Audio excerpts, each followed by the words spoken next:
L'entreprise est fondée en 1800 par Daniel Dollfus Mig à la suite des manufactures de toiles peintes qui se sont implantées à Mulhouse dès 1746. À partir de la fin des années 1880, l'entreprise ne produit plus que du fil. Le fil d'Alsace pour coudre d'abord à partir de 1841, le fameux moulinet spécial étant lancé en 1899 avec un principe révolutionnaire de fil divisible.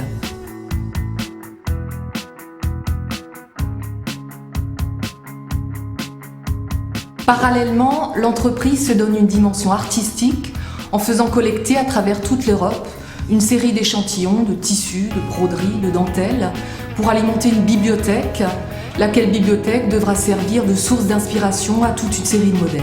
C'est le même esprit qui anime Jean Dollfus lorsqu'il invite Thérèse de Dillemont à s'installer à Dornac en 1884. Elle publie son encyclopédie en 1886, car, pour vendre le fil, il faut inciter à coudre et à broder.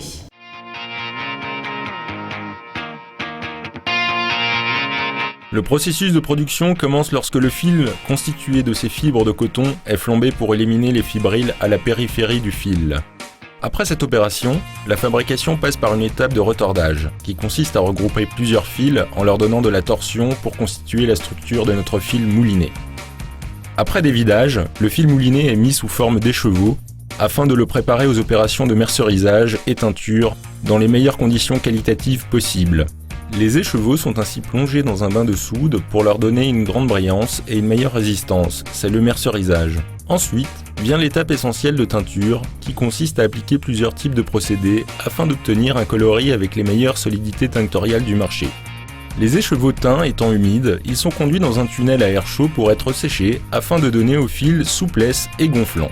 Le cycle s'achève par l'étape de conditionnement du fil, qui va le présenter selon plusieurs formats de commercialisation, principalement le moulinet et l'échevette.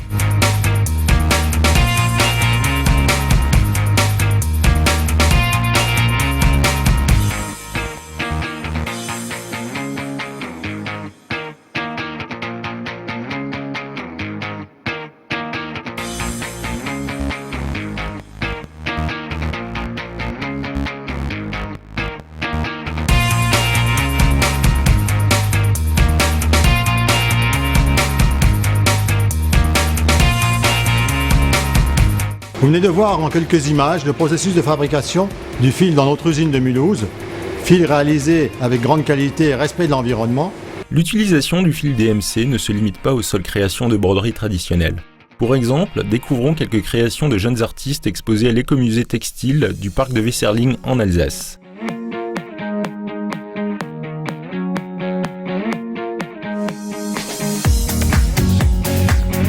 Comme on peut le voir, certains de ces artistes nous ouvrent de nouvelles portes et nous emportent dans un monde surprenant. Le fil DMC reste bien sûr un vecteur de création pour la broderie traditionnelle, une tradition artisanale présente partout dans le monde. Le fil DMC, intemporel, actuel, est le produit d'excellence au service de l'univers des couleurs pour répondre à ces créations d'artisans d'exception et d'artistes innovants. L'excellence du fil DMC reste exceptionnelle par sa palette coloristique sans égale, sa brillance et ses qualités techniques.